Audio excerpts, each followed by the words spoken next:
Hello darlings, welcome back to my channel. Thank you all so much for clicking on this video. As you guys saw in the title today, I'll be sharing with you guys how I get my hair in this stretch position, which I wear it in most of the times, which is always in pretty much, especially when I'm going to be doing a style on my hair.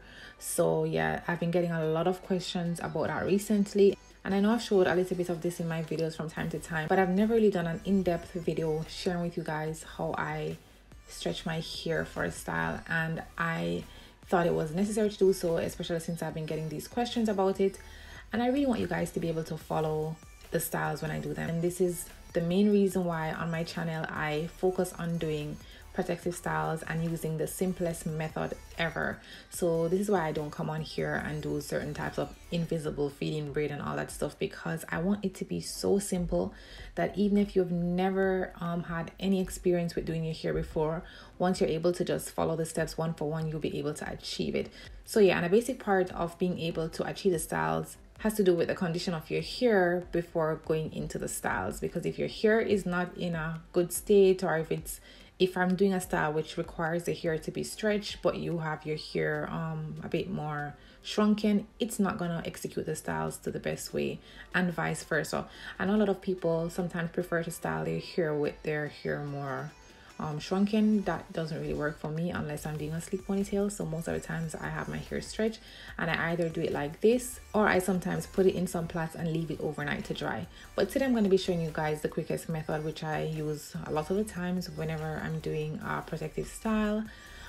So I usually just take my blow dryer, and as you guys saw before, I basically just applied my leave-in conditioner and I detangled a little bit. I didn't go very hard with my detangling. I tend to make it very loose, and you guys see me using this Curl-tastic Wonder brush. Guys, I am in love with this brush, really in love with it. You guys know I still use my white tooth comb to detangle because it works just fine for my hair. But if you have like a little bit more difficulty detangling your hair, I would recommend you try out this brush. So after blow drying the hair, I usually go in with some moisturizer and ensure that my entire hair shaft is properly moisturized, and then I might go in a little bit more just to ensure that that product is just melting into the hair. But I don't go too close with the blow dryer. As you guys can see, I'm holding the blow dryer at a good distance, and I'm not putting so much pressure on my hair. So I just hold my hair a bit taut and allow the warm heat to dry it while it's in that taut stretch position. And I have my blow dryer on the middle setting. My blow dryer has 3 settings, and I'm using it on the middle heat.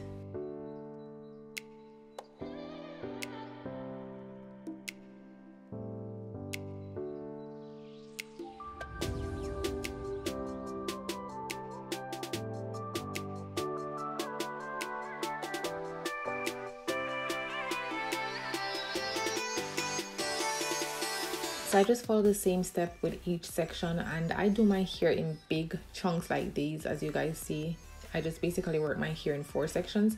When my hair was a lot shorter, I would do it in smaller sections. Maybe I would part the first quarter in half. So instead of 4, I would do it in about 8 sections. But now I'm able to just do it in 4 sections. And you just want to ensure that you're not putting the heat too close to the hair. So like you see, I'm not using a brush while I am blow drying the hair. I just detangle the hair with the brush or with the comb.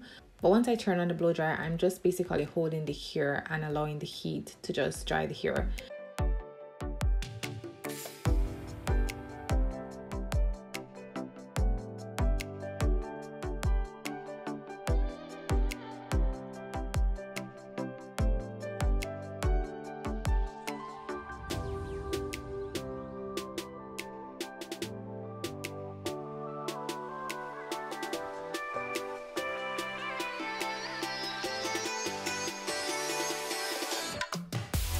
And as soon as the hair is nice and dry, you just apply some moisturizer to it, not too much.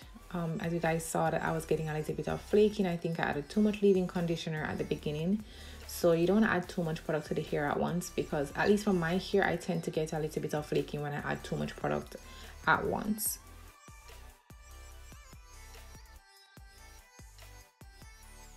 Moving on now to the back section on the right side of my head, and I'm just going again with the blow dryer, holding my hair taut and keeping some distance between the blow dryer and my hair. And I like to put the hair in twists just to keep it out of the way and to prevent it from shrinking up too quickly, because if I leave my hair in this open position, after about 5 or 6 hours it starts to shrink all the way up. So I try to go in quickly with twists or plaits. That way I will have my hair in this stretched state for a longer time.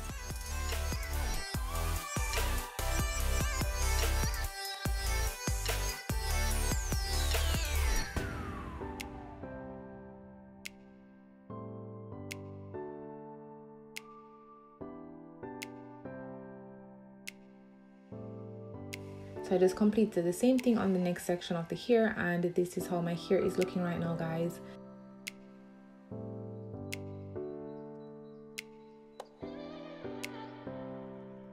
As you guys see, my hairline is growing back. It's not fully there as yet, but I cut it a few months ago and it's growing up nicely. So yeah guys, this is it for this video. I really hope you guys enjoyed this video, and I really hope you found it helpful. And if you did, please don't forget to give it a thumbs up, share it, comment, and I thank you all so much for watching, and I will see you all in my next video.